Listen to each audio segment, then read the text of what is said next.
তুমি আমাকে চিনতে পারছো না? কে আপনি? হু আর ইউ? হসপিটাল থেকে আমার মেয়ে হারিয়ে গেছে। সারা শহর খুঁজে আমার মেয়েকে বের করো। উইদিন 30 মিনিটস এর মধ্যে আমি আমার মেয়েকে দেখতে চাই। কি করছিস বাবা? এইবার বুঝবে দুনিয়া শেহজাদ কি জিনিস। মানে মানে আমি তো শরীয়ত মোতাবেক ওই রিশাদকে বিয়ে করেছিলাম। তাহলে তো এখন আমি আর শেহজাদের বৈধ স্ত্রী না। এসব তুমি কি বলছো বৌমা? তুমি তো বলেছিলে যে এই বিয়েটা শুধুমাত্র শেহজাদের কাছে যাবার রাস্তা। That's all. হ্যাঁ বলেছিলাম, কাছে যাওয়ার তো রাস্তা ছিল, কিন্তু মা বিয়ে তো হয়েছে। তাহলে এখন কি করতে হবে? দিয়েছিল দাউদ খান দিয়েছিল। বল দাউদ খান দিয়েছিল, বল। স্যার উনি দাউদ খান না স্যার। স্যার দাউদ খানকে আমি চিনি স্যার। উনি আমাকে পাঠান স্যার। আমাকে আরেকজন পাঠিয়েছিল স্যার। অন্য কেউ কে? স্যার স্যার আমি আমি দেখলে চিনবো স্যার। আপনাদের মধ্যে যে কোনো একজন এই পিস্তলটা পিক করবে, আর যে পিক করবেন সে বাদ বাকি সবাইকে মেরে ফেলবেন। যে বেঁচে থাকবে সে আমার পার্টনার হবে। পিক আপ টাকা।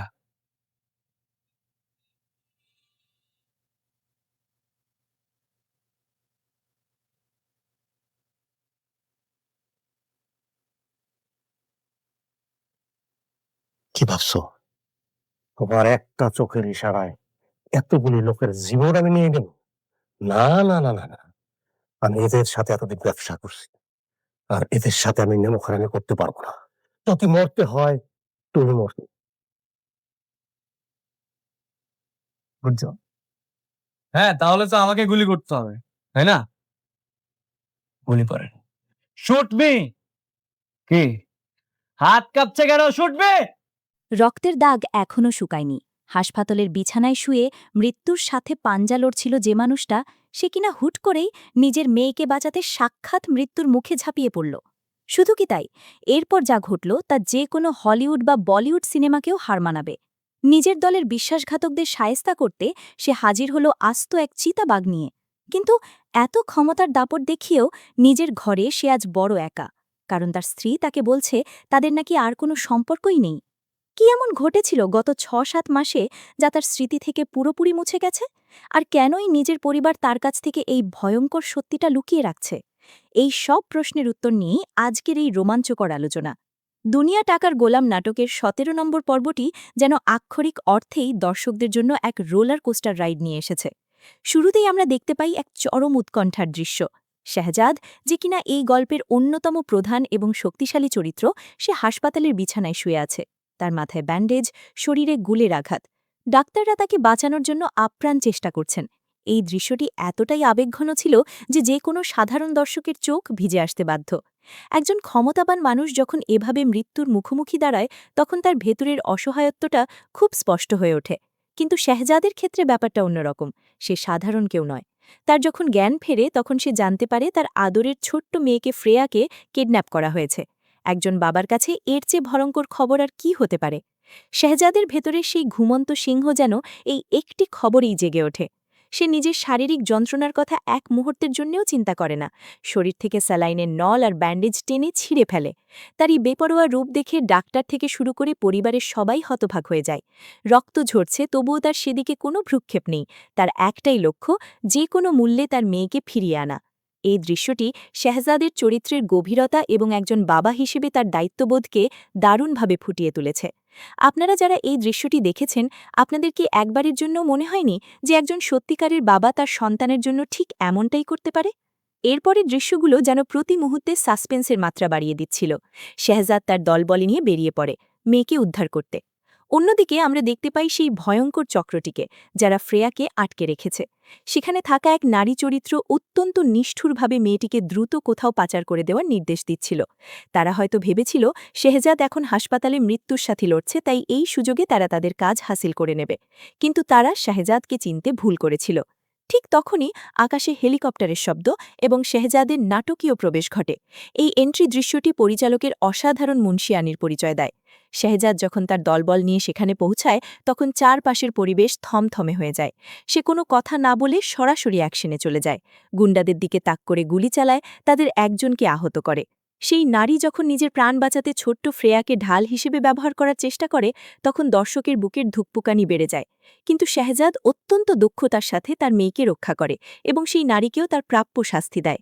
এখানে সেই নারী যখন বলে যে তার বস বাহাউদ্দিন, তখন শেহজাদ একটুও বিচলিত হয় না, বরং তার চোখে মুখে ফুটে ওঠে এক অদ্ভুত স্থিরতা এবং প্রতিশোধের আগুন।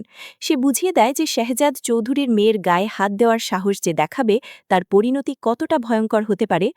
তবে ১৭ নম্বর পর্বের সবচেয়ে আইকনিক এবং তাক লাগানো দৃশ্যটি সম্ভবত তখন আসে যখন শেহজাদ তার প্রতিদ্বন্দ্বীদের সাথে একটি মিটিংয়ে অংশ নেয়।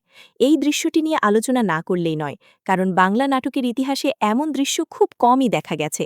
শেহজাদ শুধু একা প্রবেশ করে না, তার সাথে থাকে আস্ত এক চিতাবাঘ। হ্যাঁ, ঠিকই শুনেছেন। এই দৃশ্যটি শেহজাদের ক্ষমতার দাপট এবং তার সাইকোলজিক্যাল গেম খেলার একটা দারুণ উদাহরণ।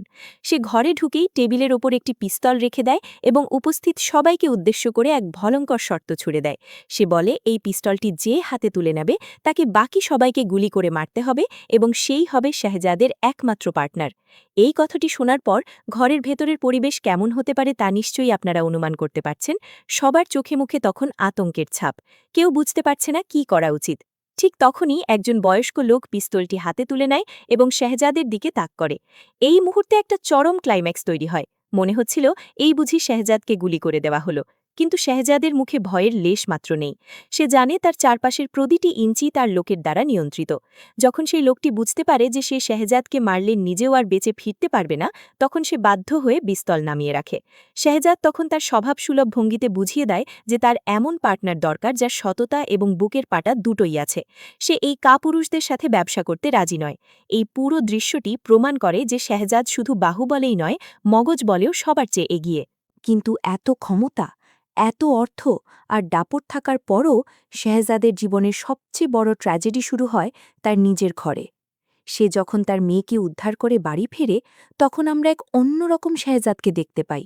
একজন ক্লান্ত, বিধ্বস্ত মানুষ যে তার স্ত্রীর কাছে একটু শান্তি খুঁজতে চায়, কিন্তু তার স্ত্রী ফাতেমা তার কাছ থেকে দূরে সরে যায়। ফাতেমার এই আচরণ শেহজাদকে চরমভাবে বিভ্রান্ত করে। সে বুঝতে পারে না যে কেন তার স্ত্রী তাকে এভাবে প্রত্যাখ্যান করছে। ফাতেমা তখন এমন কিছু কথা বলে যা পুরো গল্পের মোড় ঘুরিয়ে দেয়। সে স্পষ্ট জানিয়ে দেয় যে শরীয়তের দৃষ্টিতে তাদের নাকি আর কোনো সম্পর্ক নেই, অর্থাৎ তারা স্বামী স্ত্রী নয়।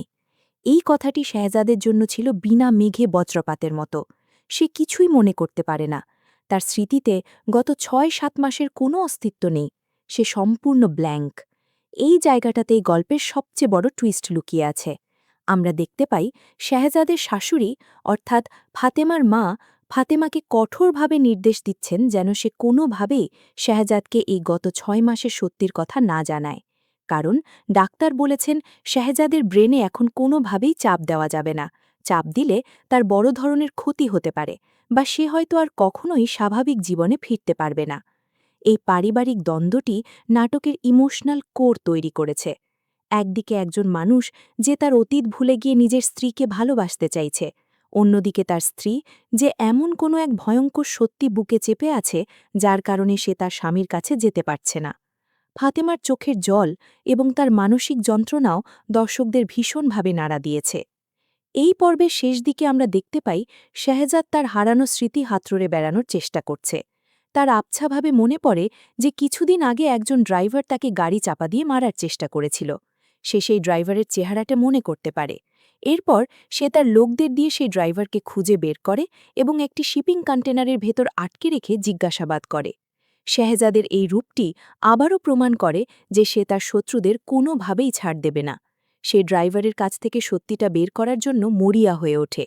ড্রাইভার যখন ভয়ে কাঁপতে কাঁপতে দাউদ খানের নাম বলে তখন শেহজাদ কিছুটা অবাক হয়, কারণ দাউদ খানের সাথে তার হয়তো খুব বড় কোনো শত্রুতা ছিল না। কিন্তু ড্রাইভার জানায় যে দাউদ খান একা ছিল না, তার সাথে আরও একজন ছিল। এই আরেকজনটা কে? এই প্রশ্নটি শেহজাদকে যেমন ভাবিয়ে তুলেছে, তেমনি দর্শকদের মনেও হাজারটা প্রশ্নের জন্ম দিয়েছে। ঠিক এই টান টান উত্তেজনার মধ্যেই পর্বটি শেষ হয়, যেখানে শেহজাদ তার হারানো স্মৃতি হাতড়ে বেড়ানোর চেষ্টা করছে আর অন্যদিকে ফাতেমা তার ঘরে একা বসে কাঁদছে। এই নাটকের প্রতিটি চরিত্র যেভাবে ডেভেলপ করা হয়েছে তা নিয়ে একটু গভীর আলোচনা করা প্রয়োজন। শেহজাদের চরিত্রটি কোনো সাধারণ হিরোর মতো নয়। সে একজন অ্যান্টি হিরো বা বলা যায় গ্রে ক্যারেক্টার। তার নিজস্ব কিছু নিয়ম এবং নৈতিকতা আছে। সে খারাপ কাজের সাথে যুক্ত থাকলেও নিজের পরিবার এবং সন্তানের প্রতি তার ভালোবাসা অকৃত্রিম।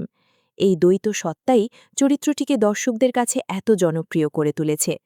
যখন সে হাসপাতালের বেড থেকে উঠে আসে তখন তার চোখে যে ক্ষিপ্রতা আমরা দেখেছি সেটা একজন সাধারণ অভিনেতার পক্ষে ফুটিয়ে তোলা খুব কঠিন। অন্যদিকে ফাতেমার চরিত্রটি এক চরম মানসিক টানাপড়নের মধ্যে দিয়ে যাচ্ছে। সে শাহজাদকে ভালোবাসে নাকি ঘৃণা করে সেটা বোঝা খুব কঠিন। তার চোখে জল, কিন্তু কণ্ঠে কাঠিন্য। শরীয়তের নিয়মের কথা বলে সে শাহজাদকে দূরে সরিয়ে রাখছে। এর মানে হতে পারে গত ৬ মাসে শাহজাদ হয়তো রাগের মাথায় তাকে তালাক দিয়েছিল বা এমন কোনো কাজ করেছিল যার কারণে তাদের বিয়ে ভেঙে গেছে। কিন্তু শাহজাদ যেহেতু সেই কথা ভুলে গেছে, তাই সে ফাতেমার এই আচরণকে পাগলামি ছাড়া আর কিছু ভাবতে পারছে না। একজন স্ত্রীর জন্য তার ভুলে যাওয়া স্বামীর সাথে একই ছাদের নিচে থাকা অথচ তার স্ত্রী হিসেবে অধিকার না থাকা, এই অদ্ভুত পরিস্থিতি ফাতেমার জীবনকে দুর্বিষহ করে তুলেছে। আর ফাতেমার মায়ের চরিত্রটি এখানে বেশ রহস্যময় মনে হচ্ছে। তিনি কি সত্যিই শাহজাদের স্বাস্থ্যের কথা ভেবে সত্যিটা লুকাচ্ছেন, নাকি এর পেছনে তার নিজের কোনো স্বার্থ বা পরিবারের কোনো বড় সম্মান বাঁচানোর চেষ্টা আছে? কারণ অনেক সময় দেখা যায় পরিবারের বয়োজ্যেষ্ঠরা যে কোনো মূল্যে কেলেঙ্কারি ঢাকতে চান। পর্বের আরেকটি দিক যা আমাকে খুব মুগ্ধ করেছে তা হল সিনেমাটোগ্রাফি এবং ব্যাকগ্রাউন্ড মিউজিক। বিশেষ করে শাহবাজ যখন চিতাবাঘ নিয়ে মিটিং রুমে প্রবেশ করে তখন পেছনের যে আবহ সঙ্গীত বাজছিল তা আক্ষরিক অর্থেই গায়ে কাঁটা দেওয়ার মতো। পরিচালকের সাহসকে সাধুবাদ জানাতেই হবে, কারণ বাংলা নাটকে এই ধরনের স্কেল বা প্রপস ব্যবহার করার কথা খুব কম পরিচালকই ভাবতে পারেন। এটি শুধু একটি স্টান্ট ছিল না, বরং শাহজাদের চরিত্রের ডমিন্যান্স বা আধিপত্য বোঝানোর জন্য এর চেয়ে ভালো কোনো রূপক হতে পারত না। একটা হিংস্র জন্তুকে যে বশে রাখতে পারে, সে মানুষের মতো হিংস্র প্রাণীদেরও কিভাবে বশে রাখতে হয় তা খুব ভালো করে জানে। এছাড়া হাসপাতালের দৃশ্যগুলোতে আলোর ব্যবহার এবং শাহজাদের অসহায়ত্ব থেকে হুট করে আক্রমণাত্মক হয়ে ওঠার যে ট্রানজিশন, তা ক্যামেরার ফ্রেমে চমৎকারভাবে বন্দী করা হয়েছে। শিপিং কন্টেনারের ভেতরের সিনটিতেও ডার্ক এবং গ্রিটি একটা টোন ছিল, যা শাহজাদের মানসিক অবস্থার রিফ্লেকশন দেয়। সে অন্ধকারে হাতড়ে বেড়াচ্ছে সত্যের সন্ধানে, আর সেই কন্টেনারের ভেতরের অন্ধকার যেন তারই প্রতীক। এই ছোট ছোট বিষয়গুলোই আসলে একটি সাধারণ নাটককে মাস্টারপিস করে তোলে। দর্শকরা হয়তো সচেতনভাবে এগুলো খেয়াল করেন না, কিন্তু অবচেতন মনে ঠিকই এই আবহগুলো তাদের গল্পের সাথে আটকে রাখে। শাহজাদের এই স্মৃতি হারানো ব্যাপারটি পুরো গল্পে এক নতুন ডাইমেনশন যোগ করেছে। মেডিকেল টার্মে হয়তো একে রেট্রোগ্রেড অ্যামনেশিয়া বলা যেতে পারে, যেখানে মানুষ তার সাম্প্রতিক অতীত ভুলে যায় কিন্তু পুরনো স্মৃতি ঠিকই মনে রাখে। শাহজাদ তার ব্যবসার কথা জানে, তার ক্ষমতার কথা জানে, কিন্তু শুধু গত কয়েক মাসের ঘটনা তার মন থেকে সম্পূর্ণ মুছে গেছে। এই কয়েক মাসেই হয়তো শাহজাদ এমন কিছু সিদ্ধান্ত নিয়েছিল যা তার নিজের এবং তার পরিবারের জীবনের মোড় ঘুরিয়ে দিয়েছিল। দাউদ খান নামের চরিত্রটি যে এই পুরো ষড়যন্ত্রের একটা বড় অংশ তা এখন পরিষ্কার, কিন্তু প্রশ্ন হল দাউদ খান কার নির্দেশে কাজ করছিল? শাহজাদকে গাড়ি চাপা দিয়ে মারার চেষ্টা কি শুধুই ব্যবসায়িক শত্রুতার কারণে, নাকি এর পেছনে কোনো ব্যক্তিগত আক্রাশ লুকিয়ে আছে? শাহজাদের নিজের দলের ভেতরের কেউ কি এই ষড়যন্ত্রে জড়িত? কারণ আমরা দেখেছি যে শাহজাদ যখন মিটিংয়ে সেই বয়স্ক লোকটিকে চ্যালেঞ্জ করে তখন সে খুব স্পষ্ট করেই বলে যে তার এমন লোক দরকার যার ওপর ভরসা করা যায়। অর্থাৎ শাহজাদ তার চারপাশের মানুষদের কাউকেই পুরোপুরি বিশ্বাস করতে পারছে না। তার অবচেতন মন হয়তো তাকে সিগন্যাল দিচ্ছে যে শত্রু খুব কাছের কেউই। সেই অন্ধকার কন্টেইনারের ভেতর আটকে থাকা ড্রাইভারের কাঁপা কাঁপা গলায় বলা শেষ কথাটা নিয়েই আমাদের আজকের দ্বিতীয় পর্বের বিশ্লেষণ শুরু করছি। ড্রাইভার যখন মৃত্যুর ভয়ে কাঁপতে কাঁপতে দাউদ খানের নাম উচ্চারণ করল, তখন শাহজাদের চোখে মুখে এক অদ্ভুত বিস্ময় আর রাগের মিশ্রণ দেখেছি। কিন্তু ড্রাইভার স্পষ্টতই বলেছে যে দাউদ খান একা ছিল না, তার সাথে আরও একজন ছিল। এখন সবচেয়ে বড় এবং রোমাঞ্চকর প্রশ্ন হল, এই দ্বিতীয় ব্যক্তিটিকে? আমার বিশ্লেষণ এবং নাটকের পূর্ববর্তী ঘটনাপ্রবাহ যদি আমরা একটু গভীরভাবে মিলিয়ে দেখি, তবে এই দ্বিতীয় ব্যক্তিটি শাহজাদের খুব কাছের কেউ হওয়ার সম্ভাবনাই সবচেয়ে বেশি। আন্ডারওয়ার্ল্ড বা মাফিয়া সিন্ডিকেটের গল্পগুলোতে একটা সাধারণ সমীকরণ থাকে, আর তা হল সবচেয়ে বড় আঘাতটা সবসময় নিজের ঘরের ভেতর থেকেই আসে। শাহজাদের স্মৃতি নেই, এই সুযোগটা কাজে লাগিয়ে তার সাম্রাজ্য দখল করার জন্য তার নিজের দলের কোনো বিশ্বস্ত লোক, হয়তো এমন কেউ যাকে শেহজাদ নিজের ভাইয়ের মতো বিশ্বাস করত, সেই এই ষড়যন্ত্রের মূল হোতা হতে পারে। শেহজাদ যখন মিটিং রুমে সেই বয়স্ক লোকটিকে চ্যালেঞ্জ করে বলেছিল যে তার এমন একজন পার্টনার দরকার যার সততা আছে, তখন হয়তো অবচেতনভাবেই শেহজাদ বুঝতে পারছিল যে তার চারপাশে এখন বিশ্বাসঘাতকদের ছড়াছড়ি। আমার ধারণা আগামী পর্বে আমরা দেখতে পাব শেহজাদ দাউদ খানকে তুলে আনবে। শেহজাদের যে ভয়ঙ্কর রূপ আমরা দেখেছি, তাতে শেহজাদ দাউদ খানকে কোনোভাবেই সহজে ছেড়ে দেবে না।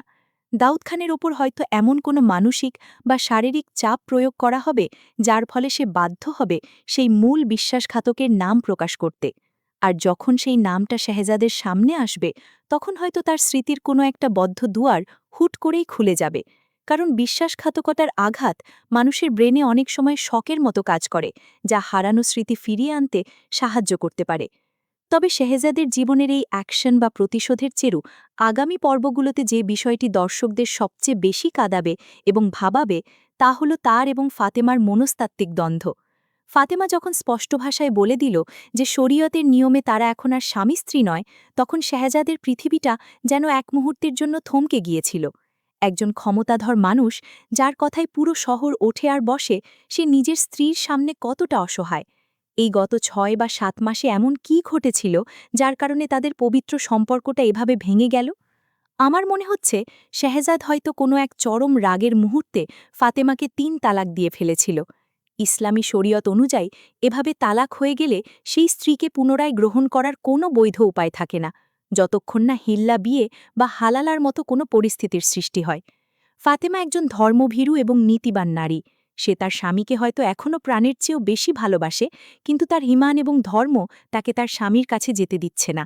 এই যে একই ছাদের নিচে দুজন মানুষ থাকছে, একে অপরকে ভালোবাসছে, অথচ তাদের মধ্যে যোজন যোজন দূরত্ব, এই দৃশ্যগুলো আগামী পর্বে দর্শকদের রীতিমতো চোখের জল ফেলতে বাধ্য করবে। শেহজাদ যেহেতু অতীত ভুলে গেছে, তার কাছে ফাতেমার এই আচরণ এক ধরনের নিরস্ত্রতা বলে মনে হতে পারে। সে হয়তো ফাতেমার উপর রাগ করবে, তাকে ভুল বুঝবে, হয়তো জোর করে তার অধিকার ফিরে পেতে চাইবে। কিন্তু ফাতেমা যখন তাকে ধর্মের দোহাই দেবে, তখন শেহজাদ এক অদ্ভুত অসহায়ত্বের শিকার হবে।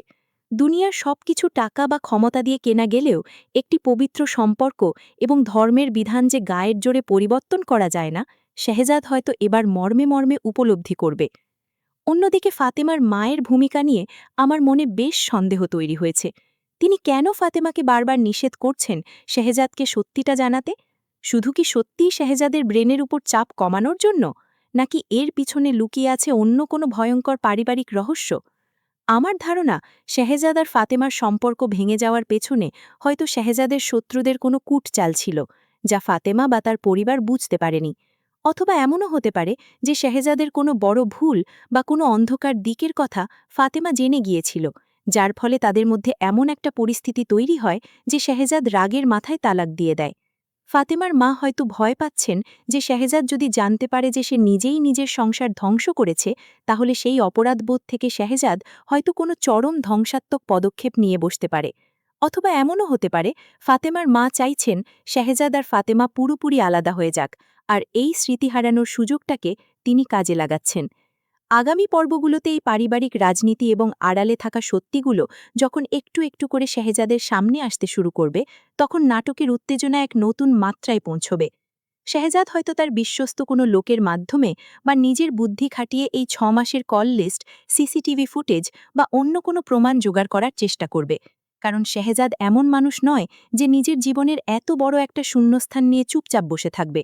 সে উত্তর খুঁজবে, আর সেই উত্তরের সন্ধান তাকে হয়তো আরও বড় কোনো বিপদের মুখে ফেলে দেবে। এই নাটকের সবচেয়ে সুন্দর এবং আবেগপূর্ণ দিক হল শেহজাদ এবং তার মেয়ে ফ্রেয়ার সম্পর্ক।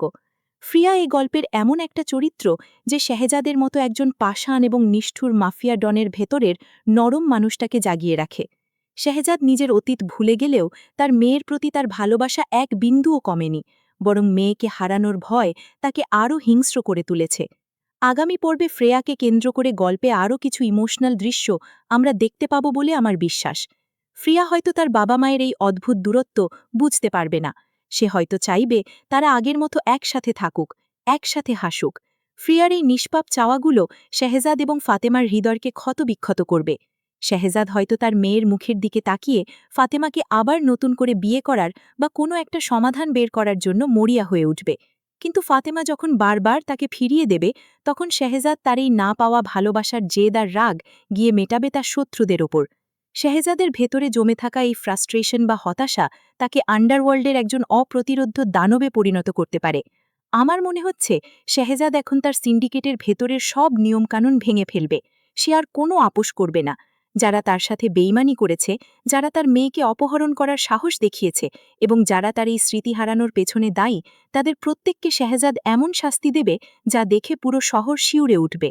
পরিচালক যেভাবে গল্পটিকে এগিয়ে নিয়ে যাচ্ছেন তাতে একটি বিষয় খুব স্পষ্ট যে দুনিয়া টাকার গোলাম নামটির সার্থকতা প্রতিটি চরিত্রই তাদের কাজের মাধ্যমে প্রমাণ করছে। অর্থ, ক্ষমতা আর লোভের কারণে মানুষ কিভাবে নিজের মানবিকতা হারিয়ে ফেলে তার এক বাস্তব চিত্র আমরা এই নাটকে দেখতে পাচ্ছি। শেহজাদের শত্রুরা টাকার লোভে তার মেয়েকে অপহরণ করেছে, তার নিজের দলের লোকেরা ক্ষমতার লোভে তার সাথে বেইমানি করছে, কিন্তু শেহজাদ এখন তাদের বুঝিয়ে দেবে যে টাকার চেয়েও ভয়ঙ্কর হল একজন মানুষের হারানোর ভয়।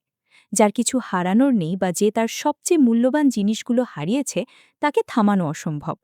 আগামী পর্বে আমরা হয়তো সেই চিতাবাঘের আরও কিছু দৃশ্য দেখতে পারি। শেহজাদ হয়তো তার শত্রুদের মনে ভয় ঢুকিয়ে দেবার জন্য এই ধরনের মনস্তাত্ত্বিক খেলা চালিয়ে যাবে। হয়তো দাউদ খানকে সেই বাঘের খাঁচার সামনে দাঁড় করানো হবে যাতে সে ভয়ে সব সত্যি উগরে দেয়। এই ধরনের সাইকোলজিক্যাল থ্রিলার এলিমেন্টগুলো বাংলা নাটকের দর্শকদের জন্য একেবারে নতুন এবং রিফ্রেশিং।